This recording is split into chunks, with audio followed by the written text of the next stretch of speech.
வழி பிறக்க உன் காலடி தேடி வந்த ஒரு சிட்டுக்குருவி நான். புது வழி பிறக்க உன் காலடி தேடி வந்த ஒரு சிட்டுக்குருவி நான். வையத்தின் அற்புதம் கொண்டாட உன் கரங்கள் தேடி வந்த ஒரு சிறிய வண்ணமயில் நான். ஒரு சிறிய வண்ணமயில் நான்.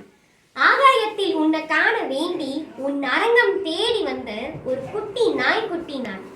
கூத்தாட மானிடர்கள் இருக்கவே உன்னையே தேடியது கண்கள். கொண்டாட்டமா? ஏன், எதற்கு வினா பிறக்கிறதோ? இதோ விடை. கண்டம் தாண்டும் பறவை போல நித்தம் ஓடிக்கொண்டிருக்கும் மானிடர்கள் பாதம் அகண்டாலும் வழி முடியவில்லையே என்று எரிச்சல் ஊட்ட இருக்கும். பாதம் அகண்டாலும் வழி முடியவில்லையே என்று எரிச்சல் ஊட்ட இருக்கும். ஆனால் கால் நோக திரும்பினால் 365 நாட்கள் மட்டுமே பயணப்பட்டிருக்கும். விலையின்றி பரிசுகள் மகிழ்ச்சி ஊட்டலானான். ஆனால் வாழ்த்துக்கள் என்ற சொற்கள் பேரின்பம் தருமானான். அதுவே புத்தாண்டு.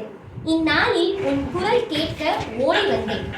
முற்கள் கூட பஞ்சு மெத்தையாய் ஆசி இருந்தால் 1000 பாரமானாலும் என்னிடம் ஓடிவா என்ற பொன் எழுத்துக்கள் என் மனதில் ரிங்காரம் போட உன்னை வேண்டி ஓடி வந்தேன். பயணத்தில் பக்குவமாக பாதுகாக்கும் உன்னை தொழுக ஓடி வந்தேன்.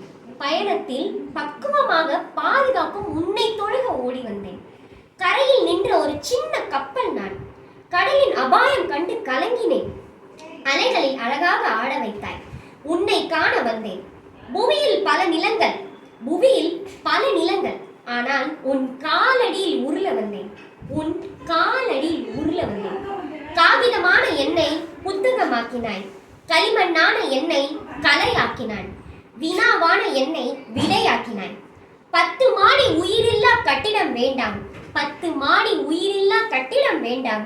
இயேசு அவர்களே, உன் கரங்கள் மட்டுமே வேண்டும். இனிய புத்தாண்டு நல்வாழ்த்துக்கள்.